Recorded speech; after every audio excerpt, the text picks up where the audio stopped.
It's about the restoration of our republic. We want to educate, encourage, enable the power.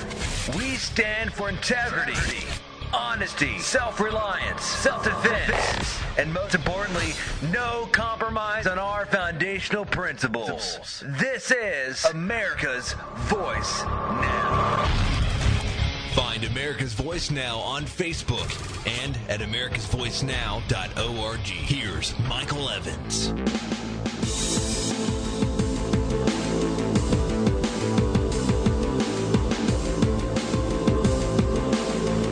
Good morning, America. You're listening to America's Voice Now. My name is Michael Evans. I am your host this morning. I'm your host every morning. Appreciate those of you who are joining with us live. If you're interested, you can always join us live 8 to 10 a.m. Central. Oftentimes we don't actually run fully until 10 a.m., but you're always welcome to join us live on our website at americasvoicenow.org. Appreciate those of you who do that. Thank you. We're going to talk about a couple of topics this morning. There's some wins and losses out there, I should say. The first is that there's an announcement that Congress is looking to impeach Eric Holder because in reference specifically to the issue of the Fast and Furious debacle. Remember now that Eric Holder has already been convicted of a challenge with Congress where he refused to provide any of the documentation that Congress had requested. He's already held in contempt of Congress, both criminally and civilly.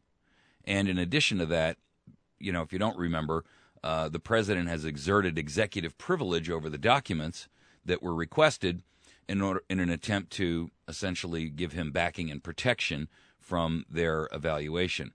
An impeachment process would perhaps open the door to actually getting some of that documentation because, you know, the executive privilege does not extend to cover for a person who's violated the law. Our second topic is going to be the military purge and how it's continuing because, as you're aware, we've had an enormous number of top-ranking military individuals who have been relieved of command. Alan West is out there calling for a congressional review of what's going on. These are all flag-level officers, and they are from various different aspects of or different divisions or departments of the military.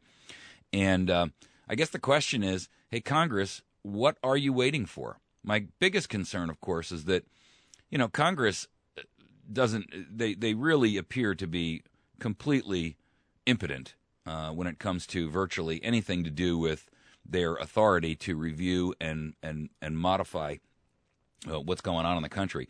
We've seen this with Fast and Furious. We've seen it with the IRS scandal. We saw it with Benghazi.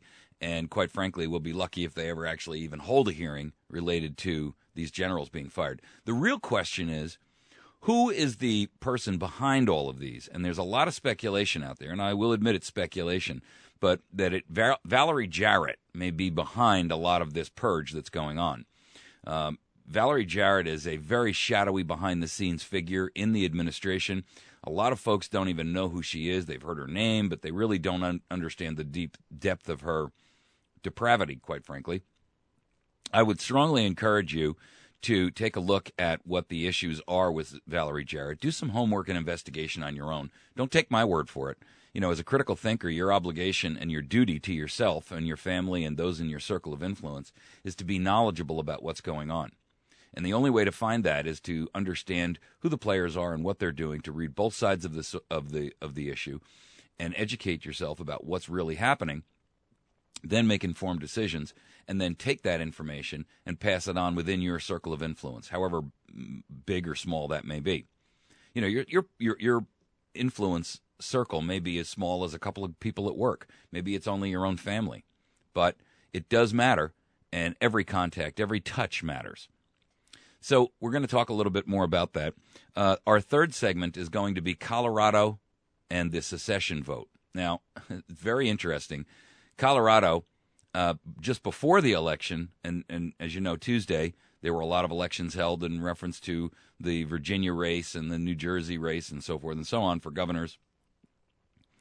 Very interesting. Colorado, just before the election, it was all over the press and the media that, they were trying to secede, and these were 5 counties in the northern section of Colorado that wanted to get away from southern Colorado because they feel that they are being oppressed by a government that is a state government that is completely out of control and out of touch with their needs, desires, and wishes. This is not the only state that's doing this. We're seeing this in western Maryland. Maryland, by the way, if you don't know, is butts right up against Washington, D.C., and the eastern portion of Maryland and the western portion of Maryland have a divide and a dichotomy between the two that is really a chasm of great depth. One, eastern Maryland is loaded with federal employees. They live and work in that area, and so their whole approach to governing and governance is completely isolated and separate from those in western Maryland. The other state that's looking to do this is Northern California. They have been trying for quite some time now to enlist enough, local assistance and help to get themselves out of the state of California. And there are a number of counties up there that are looking to secede as well. So we'll talk a little bit more about that. What's funny about that whole thing, by the way, is that the mainstream media right after the election talked all about all these different, Cuccinelli in Virginia and Christie in New Jersey, and how Cuccinelli failed and Christie was successful, and bantering back and forth about, what does this mean for 2014 and all of the supposition and the nonsense, right? What's really interesting is right after the election, in a successful bid to separate itself from southern Colorado, the press is completely silent. All we're hearing from them is crickets on that issue, and I liken that to the concept that let's not encourage them, because it's very interesting the way that they've approached this. I mean, this is censorship, no matter how you look at it. It may be voluntary. It may be they didn't think it was a big, but I got to imagine that anytime a state secedes, it's national news, right? Cuccinelli is not national news. It's Virginian news. Christie is not national news. It's Jersey news. When you got something as big as a state that determines to secede, that's national news. And what do we hear out of the mainstream Ministry of Propaganda? Crickets. Unbelievable. All right, our fourth topic is going to be Monsanto and how they defeated a grassroots effort in Washington state to simply label your food so that you know what's in it. Now, whether or not you agree with GMOs, whether or not you agree with Monsanto's position and the fact that they've been given undue benefits by the nation, we'll talk about that. But the real question is here, why don't you have a right to know what's in your food?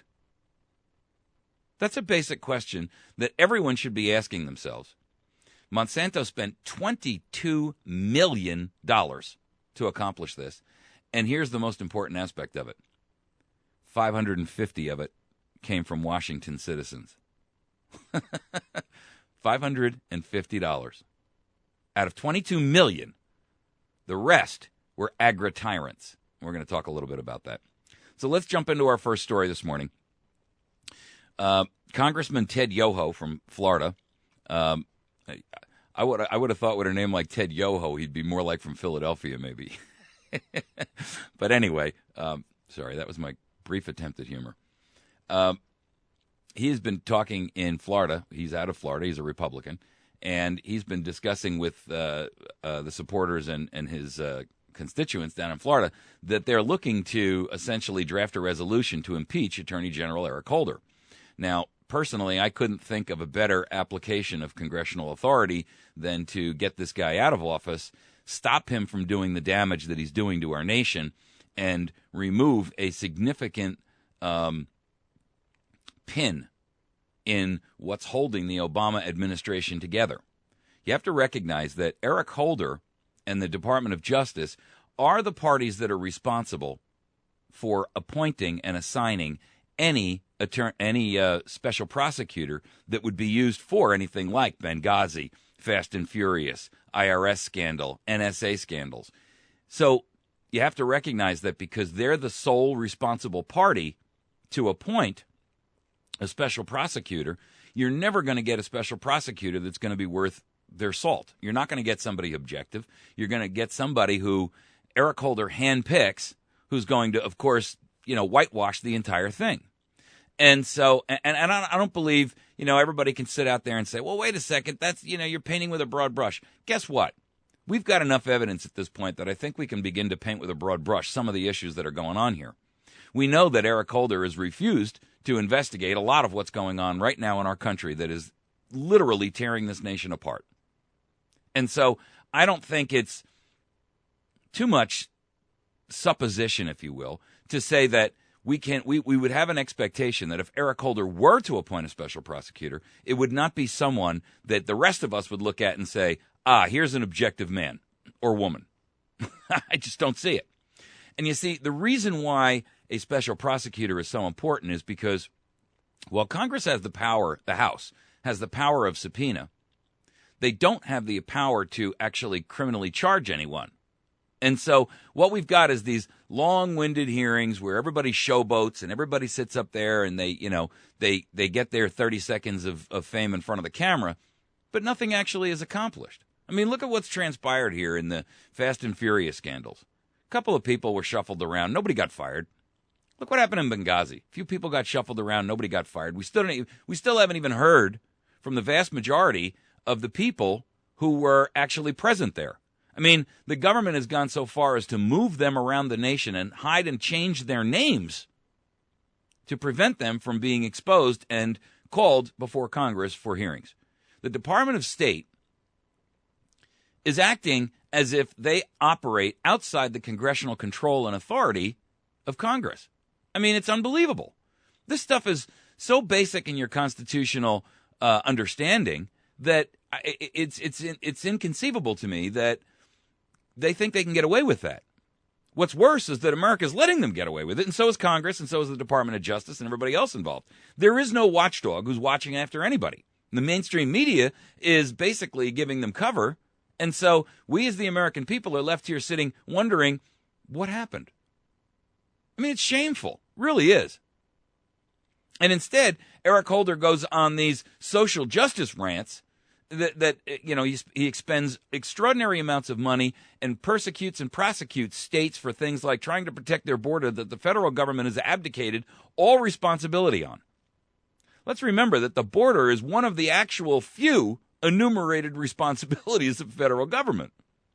And Eric Holder has prosecuted Arizona and Texas for attempting to do what the federal government will not do, which they are congressionally mandated to do. I mean, it's unbelievable. So Eric Holder does need to go. I'm fully behind impeachment for him because, quite frankly, I think that remember what impeachment is for. It's to stop. It's not a slap on the wrist for your behavior. It is not a penalization for that behavior. Impeachment is to cease the behavior and the activity so that no more damage can be done. That's all impeachment does. In fact, impeachment doesn't even, when a president is impeached, as we learned with Mr. Clinton, you can't even remove that person from office based purely upon impeachment. So you can be impeached and remain in office. But what it does do is it sets the tone and the tenor so that you have a great leg going forward to say, okay, now that we've gotten an impeachment behind us, this person has to go either by resignation or by, official firing, or they can a move could be at least made through Congress to remove him. It's a complicated issue as well, because don't forget that Eric Holder serves at the pleasure of the president, and so he appoints. He's not an elected official. He's an appointed official, right? And so, unfortunately, the president has the ability and the wherewithal to appoint anyone he wants to that seat. The problem, of course, with that is that if you just follow the chain of command there, I mean, the idea that Eric Holder, would be anything short of the fruit that falls far from the tree is crazy. The problem is that if Eric Holder is impeached and he's pulled out of office, where does that leave us? I mean, the president's going to appoint someone else. How do we know? Although I have to admit, I don't really think that there's a whole lot of people out there that could be worse for us as a nation than Eric Holder.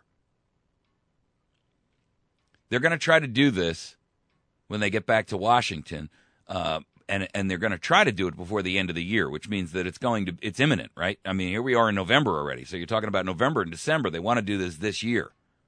And they're going to go to the Speaker of the House, who is, guess who? John Boehner. And they're going to propose this to him and say, Mr. Speaker, decide. Will you bring this up or not? Because bear in mind that the Speaker of the House has the ability to say, I'm either going to pursue this or I'm not even going to let it come to the floor for a vote. And so I think it's incumbent on all of us to make sure that we are pursuing our constitutional right and obligation and duty to say, we want this pursued, and pressure Boehner and the House members that are within your circle of influence, your House member respectively, to make sure that Boehner accomplishes this goal. The House Republicans are planning to approach him with this, in the next couple of days or a week. So let's start putting our efforts forth to make sure that, one, your particular House representative, whether he's Democratic or Republican, I don't even care, that the one in your region or your district is definitely on board with this. And you need to pressure them excessively. Yoho's chief of staff is Kat Kamak. He alluded in a comment to a local paper that the resolution will have a focus on the Operation Fast and Furious, because that they've already got a lot of ammunition for. In other words, the Fast and Furious aspect, where he's already been held in contempt for both criminally and civilly. Now remember, Eric Holder is the highest law enforcement officer in the land, short of the president. And he has been criminally held in contempt of Congress. Criminally. I mean, that's like saying that, the police chief got caught burglarizing houses, but we're going to leave him in office. What the heck is that? Anyway, he says, obviously, this is Kat Kamak, quote, obviously there is a lot of frustration with our Attorney General. You can name the botched programs. Fast and Furious has been one of the number one complaints we get in our office, and the question of why no one has been held accountable. And that is true. Several people from the Department of Justice have retired, and a group of them have been reassigned, but not a single official from the Bureau of Alcohol, Tobacco, and Firearms, which was the perpetrator of this, or the Department of Justice has been fired. They've slinked away like dogs with their tails between their legs and been reassigned or reappointed somewhere else, or they retired with full benefits and all of the gratuities that go along with that. I mean, this is shameful. This is our nation. This is the rule of law. And men have died. Not just U.S. men, but we've had hundreds and hundreds of Mexican nationals who have been killed with the firearms that were incorporated into this particular event. And the truth is, Fast and Furious was nothing more than the Hegelian dialectic of, let's create a problem, wait until the groundswell of public opinion is on our side that something has to be done, and then we're going to step in and resolve the problem, but that's going to come at the cost and expense of your rights and and the individual rights and liberties of the nation. That's always the way it goes, folks. I mean, look, Fast and Furious was nothing more than a botched false flag. That's all it was. Their goal was to get America to say, you know what, we've had enough of this nonsense. We need resolution. We've got to get these guns off the streets. Well, with all due respect, first of all, the actual level of criminality that was perpetrated by the ATF and the agents involved in this and the Department of Justice far exceeded the actual criminality that's occurring on the streets every day. So in other words, the highest law enforcement office in the land and the agency specifically tasked with gun, control, which quite frankly, in my opinion, cannot exist in the same sphere, in the same universe as liberty and freedom in the Second Amendment. But putting that aside, both of those groups are guilty of worse crimes than the street criminals that they're after. I mean, it's ridiculous. Mexico isn't flooded with guns from America. Mexico is flooded with guns that come up through their southern border and are pumped into them by all of these other international entities. This has almost nothing to... Listen, these drug dealers who are running the nation down there, and it's become a failed state. It's a narco state. The truth of the matter is, they're not counting on American semi-automatic AR-15s coming across their pike to dominate their own country. Come on, give me a break. How ridiculous a concept is that? You're talking about literally hundreds of thousands, millions of weapons in the hands of criminals. You think they all came from the United States? How stupid. So the point is simply this. We need to get rid of Eric Holder, and we need to get rid of him sooner rather than later, because the faster we get rid of this guy, the faster we're going to be able to, for all intents and purposes, get our nation perhaps back on track in some manageable format. I mean, let's be honest. Eric Holder is a danger to the nation. There is absolutely no denying it, and there's no other way to look upon it. Eric Holder is an exigent danger to freedom and liberty in the United States of America. And any other position that anyone else would want to take is hype and nonsense. Okay, we're going to take a quick break. When we return, we're going to tackle our second topic, which is the military purge that's continuing. And the question that stands out there is, where's Congress? Why aren't they looking into this? Why aren't they investigating it? I know why we can't get an independent counsel. Eric Holder runs that little show.